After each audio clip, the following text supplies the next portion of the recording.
Quand on a le bonheur d'aimer, tout le reste est vil sur la terre. Bonsoir et bienvenue sur D8 pour un nouveau voyage au bout de la nuit, une nouvelle soirée littéraire. Alors ce soir, j'ai le plaisir de vous retrouver pour vous continuer la lecture donc des lettres d'amour quelque peu, pour certaines érotiques, écrites par Beaumarchais qui à ce moment avait 50 ans, à sa dernière maîtresse avec qui il eut une relation qui dura à peu près 10 ans, qui se nomme Amélie Ouré de la Morinet.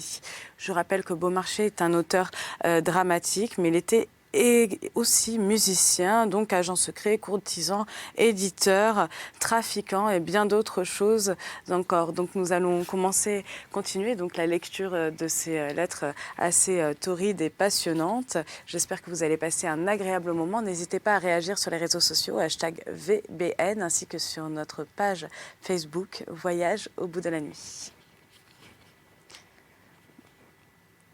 Pierre à Amélie, vendredi matin, 1788. Je reçois ta lettre. Elle est sombre. Et vraiment, ce n'est pas de la jalousie que tu me montres. C'est un regret sur nos disproportions d'âge, de grâce et de beauté. Tu voudrais être mon épouse.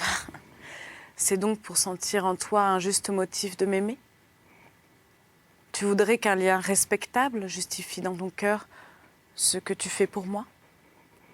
Tu m'as voué un sentiment sévère et malgré toi, il t'est impossible de ne pas revenir souvent à la disconvenance de nos âges et de nos personnes. Mais qui te force à ces intimités ? Suis-je un tyran de ta beauté ? Ai-je voulu violer tes charmes ? J'en ai senti le vif pouvoir, mais cela même ne t'engageait à rien. Que ne me disais-tu ? Ami, le temps de l'amour est passé. Ton âme convient à la mienne, mais il faut autre chose au cœur. Je ne pourrais avoir pour toi qu'une froide complaisance. Je t'aurais dit, beauté, tu me rends un très grand service. Tu rends un homme qui t'adore au bon sens dont il est sorti. Je ne puis être ton époux. J'ai une femme et toi un mari. Ce joug pénible est éternel. Toute prétention sur toi ne serait donc qu'un ridicule. Alors n'étant plus ma maîtresse, tu n'aurais pas craint de me voir, d'être de ma société. Ce prétendu second rôle, d'être dans ma maison l'amante de celui qui a une autre épouse, cette fierté de ton cœur, que j'approuve en vérité, car nulle part tu ne peux avoir le second rôle, cette juste fierté ne gênait plus notre commerce. Chacun de nous était à sa vraie place. Eh bien, reprends tes droits, ta dignité, la dignité de ton caractère. Pourquoi sens-tu des soupçons de notre liaison amoureuse ? C'est que tu m'estimes sans amour. Quelquefois, emporté par mon ardeur brûlante, tu fermes un moment les yeux et tu t'efforces de m'aimer. Mais moi, je suis plus fière que toi. Ôte-moi cette déraison de t'aimer, plus que je ne dois, et je me crois digne d'un sentiment très honorable. Je suis déchirée dans le monde, mais adorée autour de moi. Au lieu de gémir dans un coin, de m'accorder plus que tu ne me dois, laisse là mon amour, et viens te mêler dans ce cercle d'amis et de bénédictions que je recueille autour de moi. Peut-être alors sentiras-tu que cette douce préférence que mon cœur t'a donnée sur tout n'est pas un présent sans mérite, et laissant à d'autres que moi les jeux enfantins de l'amour que tes phrases austères couvrent de ridicule, je parviendrai peut-être à t'inspirer des sentiments dignes de nous.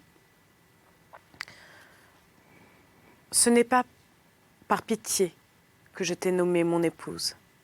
C'est que l'amour que j'ai pour toi peut s'élever jusqu'à ce nom. Mais ce que je puis encore plus, et sans doute je le dois, c'est de revenir à l'austérité de mon âge et de te rendre à la gaieté du tien. Mon ami, tes regrets me tuent. Ils portent l'humiliation jusqu'au fond de mon âme. Je ne veux point vivre dans cet état. J'accepte un jeune amour qui t'enivre et te fasse oublier dans l'excès du plaisir qu'un homme de mon âge et sans titre que son amour a osé profaner tes charmes en s'égarant sans pouvoir t'égarer. Prends un jeune amour, ma beauté divine. Sois heureuse du bonheur qui convient à ton âge, à tes charmes. Je n'en serai pas moins ton ami, ton bon père. Nos plaisirs n'ont rien de commun avec nos relations sévères, vous le savez bien, et vous pouvez compter sur moi pour la vie, au titre que vous voudrez. J'étais jeune, j'étais beau, j'avais des talents. Tout cela est fini. Comme vous dites, mon ami, votre âge, le mien, vos beautés, ma décrépitude, le jour sombre et sévère que vous jetez sur moi m'éclaire. J'avais besoin d'être trompée par les illusions de l'amour. Tout ce qui le détruit décompose son charme. Soyons amis, et que vos scrupules sur mes liens d'époux s'apaisent. Accordez-moi ce que vous me devez. Mon cœur vous tient quitte du reste. Je vous avais chargé, belle vestale de l'amour, de souffler sur le feu sacré, mais le vent violent de tant de réflexions austères, au lieu de l'allumer, l'éteint. Il n'y a qu'un homme sans âme qui ose vouloir posséder celle qu'il ne peut charmer. Et c'est ainsi que vous dominez toujours sur la mienne, la faisant passer à votre gré du comble du bonheur par une lettre, à l'humilité de son état par une autre. Bonjour ma chère fille, je vous aime. Aimons-nous, s'il se peut, raisonnablement. Amélie à Pierre, 11h, jeudi soir, 1788. Mon Dieu, quelle humeur vous aviez ce soir. Vous êtes jaloux, mon ami. Vous demandez ce que me veut ce vieux père de France avec son lit col bleu. Il me trouve jolie. Il veut, dit-il, me faire un enfant, et que la mère et lui reçoivent 15 000 livres de rente de sa munificence. Écoutez donc, mon amour, je suis pauvre. Vous voyez que c'est une affaire d'or. Quoi? Vous grondez encore? Est-ce que d'honneur vous désirez me voir jeter ma fortune par les fenêtres? La lettre si drôle que tu m'écris à 9h ce soir recèle pourtant ta petite jalousie. Ah, que les gens d'esprit sont bêtes. Va, rien ne peut te ravir mon cœur, rien ne peut me faire descendre à donner des droits sur ta propriété. Vois-tu, mon Pierre, j'ai la probité d'un honnête homme. Et pour des millions, on ne me verrait ni me partager, ni faire un vil trafic de moi-même. Se donner, c'est généreux. Se vendre, c'est une horreur. Spéculation. Je serai fort riche, mais loin de ta fière maîtresse de tels moyens de fortune. Tu vois bien que ma pauvreté est la gloire de la vie. Dors en paix sur les offres du grand Seigneur. Il en sera de lui comme du prince que tu voulais que je prisse. Il ne reviendra pas chez moi. En vérité, mon ange, ce n'est pas un sacrifice que je te fais. Dans tout cela, je ne garde que ce qui me plaît le mieux. Mais connais-tu ce père qui veut me rendre mère? Le père m'ennuierait, le fils serait un sot.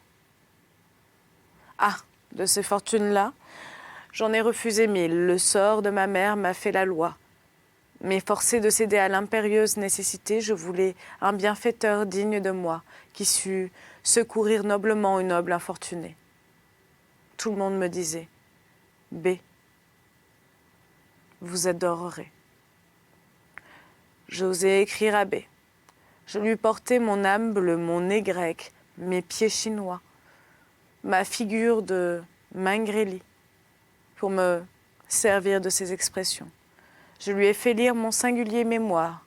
B daigna me distinguer, m'aimer. Sa réputation travaillait ma tête depuis longtemps, ses lettres l'ont allumée. J'ai vu ses larmes, mon cœur s'est ouvert, s'est ému, attendri, et l'amour pour la seconde fois de ma vie va encore la ranimer. Mon ami, je suis à toi, et pour toujours. Dispose de moi à ton gré. Je ne connais qu'une domination au monde, mais elle est sans borne. Mon amour a sur moi un pouvoir absolu. Ah, si l'amour un jour allait tripler notre être, moitié de moi-même, Donne un frère à ta fille, un fils à ton amante. Ô ma vie, le saint enthousiasme de l'amour de la nature me saisit, mon cœur bat, mon visage est baigné de pleurs. Quel honneur pour ma vie de former un homme de ton sang. Notre passion après cet acte sacré aura le caractère le plus auguste. Sanctifions nos lois, ô mon époux, par l'autorité de la nature. Il faut que je finisse ces noms adorés de père et d'époux et de fils. Je ne les prononçai jamais sans me sentir pressé d'un saint effroi, sans une palpitation qui peut m'étouffer, sans une émotion céleste. Ô ma chère âme, sanctifions nos amours par une chimère au-dessus des lois. Ciel, terre, être incréé, puissance inconcevable, des sentiments de cette force peuvent-ils vous plaire? Peuvent-ils vous déplaire? Non, l'amour vrai, l'amour dans toute sa pureté, doit être digne d'un Dieu. C'est la religion de la nature. Quel que soit le moteur suprême, il nous aime et nous bénit. Bonsoir, âme de la mienne. Dangereux mortel, tu m'as perdu.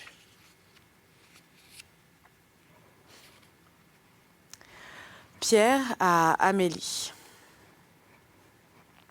Jeudi soir 1788. Tu veux avoir le privilège d'avoir des torts uniquement? Eh bien, je te l'accorde, mais ne te flatte pas de rien articuler qui ne me passe à travers le cœur, et dans les mouvements que tu me causes, attends-toi toujours à recevoir le premier feu de mes pensées et mon sentiment bien naïf. Ce n'est pas pour rire que je t'aime, ce n'est pas pour caresser une belle femme que je t'embrasse. C'est que tu as subjugué mon cœur, mon âme et mon corps. Ne crois pas te faire un jeu de ma fière sensibilité, mon existence est désormais dans toi, et tu m'en rendras compte. Ou adieu. Mais que te veut le vieux duc? Il te trouve jolie, dis-tu. Le fat, ma beauté. Je te le donne à tourmenter pour cette première insulte. Jolie, c'est bien le mot, je te jure. Moi qu'il te trouve belle, et que c'est seulement des bons airs qu'il se donne. Le fat. J'irai vous faire ma cour ce soir, car je vous trouve aussi fort jolie. Et ton esprit ne lui semble-t-il pas assez drôle?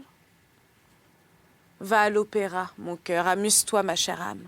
Je voudrais être beau comme un ange, fort comme Hercule, spirituel comme Apollon, et te plaire comme Pontois. Je serai l'être le plus favorisé du ciel. Je suis bien moins aimable que ton premier amant, et je ne veux rien lui disputer que mon céleste sentiment. Mais ce vieux soi-disant seigneur qui te trouve jolie, le maître fat, je l'estime beaucoup.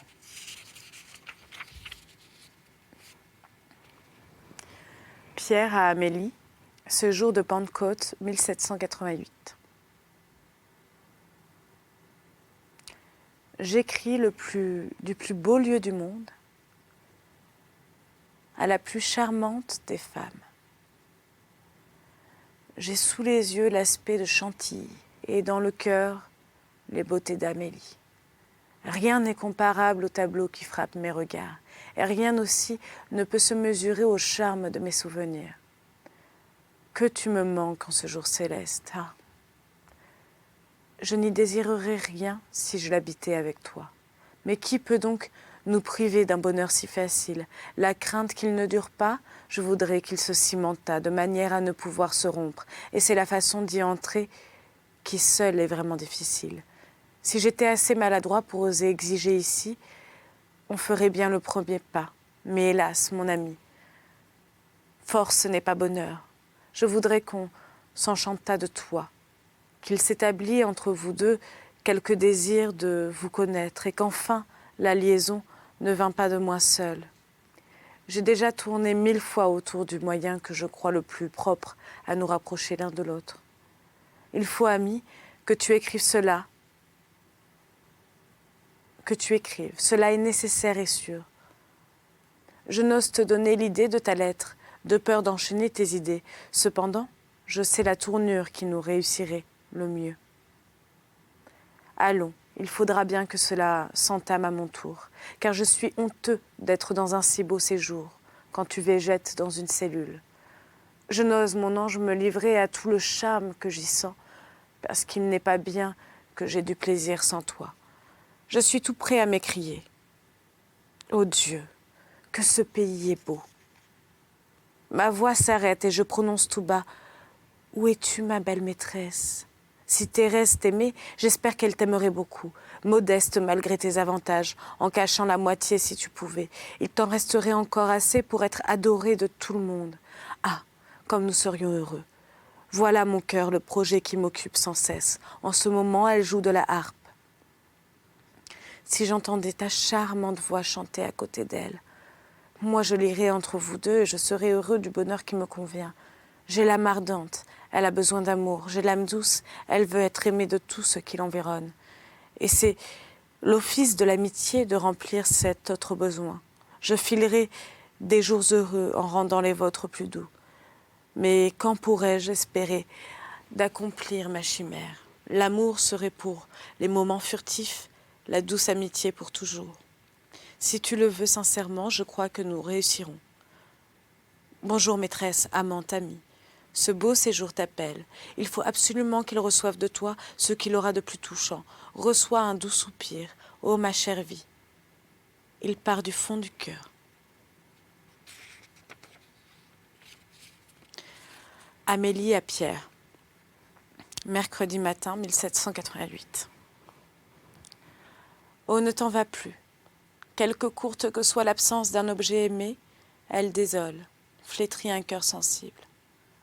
Ah, qu'il avait raison, celui qui disait que l'absence était le poison de l'amour. Mon bien-aimé, depuis que tu vis loin de moi, je n'y suis plus. Ma santé s'en va, mes yeux bleus sont rouges, mes idées graves, une maussaderie intolérable ne me quitte pas. Reviens, ô ma chère vie, il y a de quoi me vieillir de 10 ans. Je ne sais plus que je fis hier des emplettes pour ma mariée, pour mon frère. J'ai dîné chez la marquise de Ch. Nous avons été aux Italiens. On donné un drame touchant. J'aurais bien pleuré sans lui. Pour saisir l'occasion avec transport, je suis rentrée à 10 heures. Un saignement de nez assez considérable m'a pris une demi-heure. Je me suis couchée à 11 heures. J'ai lu jusqu'à minuit. À 7 heures, le sommeil me gagnant, j'ai passé mes bras autour de toi et j'ai pleuré sur ton cœur adoré. 1000 réflexions me troublaient au milieu de ces premières vapeurs du sommeil. Mais s'il trompait lui-même en croyant m'aimer, si je devais regretter un jour de l'avoir adoré, si nos jours en danger par son inconstance, oh non, il est trop éclairé pour ne pas juger ses sentiments, trop grands pour les feindre. Allez loin de moi, présage funeste, le mortel auguste que je chéris à tant de titres, est incapable d'inconstance, de fausseté. Pourtant, j'ai mal dormi. Ô mon ange, ne jugez pas votre ardente maîtresse sur des calculs ordinaires, sur des données communes. Je ne vaux pas mieux qu'une autre peut-être, mais la nature m'a donné un caractère original, une âme à part. Songez bien qu'on ne possède cette âme qu'à des conditions terribles, que prompte à me pénétrer, lente à me détacher. Une fois lancée, je ne m'arrête plus. Je vous idolâtre et je péris si vous n'êtes pas digne de ce que vous m'inspirez. Ces sentiments terribles prennent toutes les facultés de mon être. Mon cher amour, ne vous préparez pas le remords de conduire au tombeau une femme sensible qui ne peut vous tromper, qui vous aimera jusqu'à la mort et vous sacrifiera tout pendant sa vie. Mon cœur s'est bien serré en ne te trouvant pas hier chez toi. Tu reviens demain matin. Dis la bête de garde de ta porte. Aurais-je une lettre aujourd'hui? Mon ami ne peut négliger son ami. Sans doute il m'a écrit. Mon Dieu, qu'est-ce que j'ai donc? Il faut que j'écrive à ma cousine qui me demande une partition d'opéra et ne me dit pas un mot de sa mère, à qui l'on n'a pas encore remis les 100 écus que je lui envoie. Ma cousine songe à chanter quand sa mère est dans le besoin. Aussi, c'est une manière de bégueule. Ma cousine, ces femmelettes respectables avec faste, ces femmelettes respectant avec faste les vertus d'apparat sont presque toujours nulles quand il s'agit d'exercer des vertus réelles. Moi, dont la tête philosophique et le cœur pur n'ont jamais pu concevoir un préjugé, je ne respire que pour assurer le sort d'une mère. Mes nuits sont troublées par la crainte de mourir avant de sauver la mienne de l'indigence qui poursuit sa vieillesse. Je ne songeais guère à ma santé quand ma mère était heureuse. Ces malheurs me rendent avare de ma vie. Quand je souffre, il me semble que les jours de ma mère se décomposent. Ah, ménage les miens, mon cher ami. Ma mère mourant de froid, de faim, voilà ce qui l'attend après moi. Mes nerfs tressaillent d'épouvante.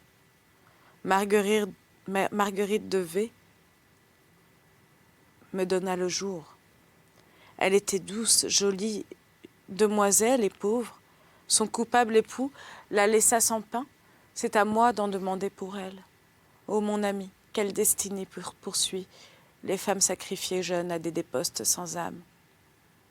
Malheureuses dans leur position, condamnées dans les dédommagements qu'elles se permettent, en proie aux maux de tous les genres, physiquement et moralement, désignées par la nature pour souffrir, perdues par un sentiment que votre sexe n'entend pas, vivant dans la douleur, mourant déshonorées, en végétant 60 ans, pour acquérir une considération qui ne peut jamais adoucir les peines de leur vie. Voilà le lot que chaque femme reçoit de la nature en voyant le jour. Je demande pardon à ton âme folâtre de ce ton lamentable. Je suis triste comme le malheur, sévère comme l'expérience. Je crains les suites de la passion insensée que j'ai prise pour toi.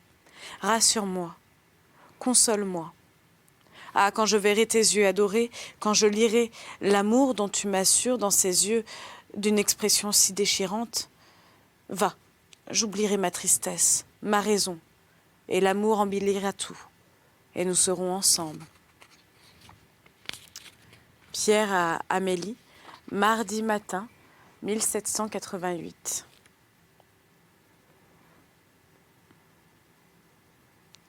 Vous êtes sans mentir une mignonne maîtresse, une charmante créature, de m'avoir envoyé ma douce volupté du matin. Je ne l'espérais pas. Nous étant vus hier soir. Après nos débats, nos plaisirs, votre lettre est un bienfait que mon âme n'oubliera pas. Je ne t'ai point rendu mon cœur, femme adorée. Était-il à moi pour le rendre? La douleur de sécher d'amour auprès d'une femme à la glace allait sans doute m'éloigner de toi. Je pouvais bien cesser de te dire « je t'aime », mais non pas cesser de t'aimer. Tout est oublié, réparé. Règne par l'amour et ne détruis pas ton empire. Règne par la volupté, tu es céleste dans le bonheur.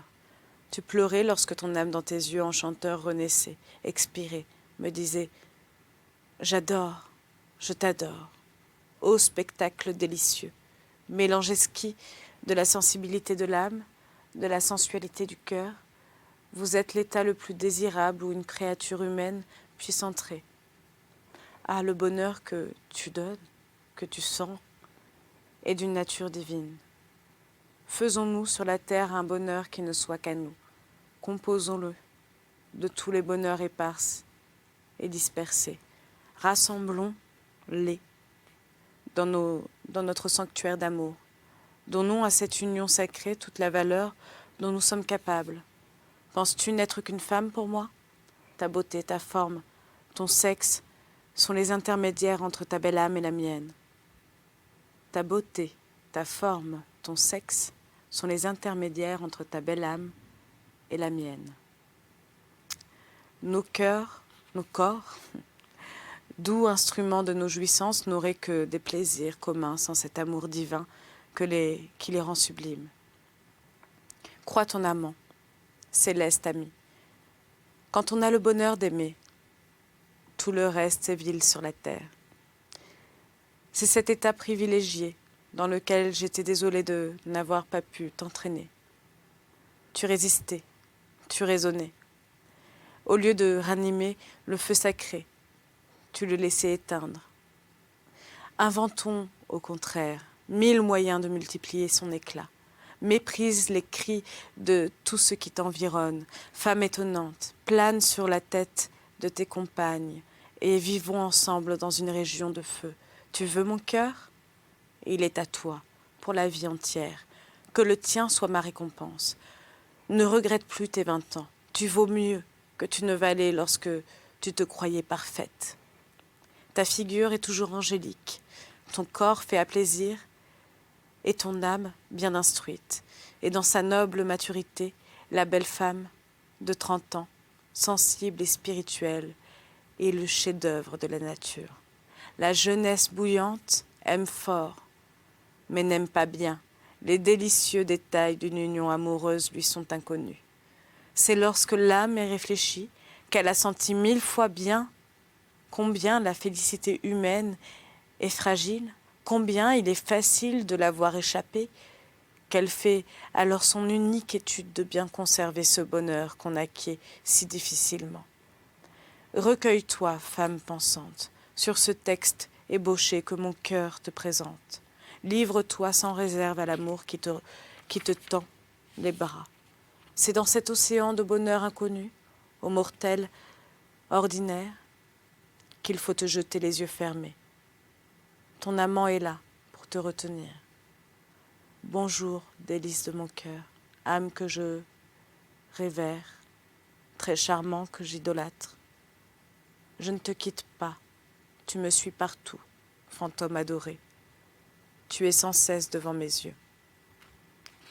C'est beau. Pierre à Amélie, lundi soir 1788. Mon Dieu, restez au lit. Ne vous remuez pas, ne sortez pas, surtout, je ne veux pas vous voir d'un mois. Je n'ai nul besoin de votre vue, c'est votre santé qu'il me faut. Grand Dieu, de la fièvre, du désordre dans vos idées. Cela en met dans ma tête. Et que m'importent les plaisirs et toutes les voluptés de votre commerce. Je ne veux plus de tout cela. De toute ma vie, je n'y songerai. Voilà pourtant ce qui résulte des amitiés cachées. On est malade et l'on ne se voit pas. Qui est-ce qui vous soigne? Est-ce quelqu'un capable de me tranquilliser? Que parlez-vous de mes services? Êtes-vous folle de me faire de tels radotages? Je passe ma vie à obliger des ingrats. Et la plus intéressante des femmes se croit obligée de se donner pour acquitter sa reconnaissance. Va, c'est moi qui te dois tout. Je ne veux plus de tout cela.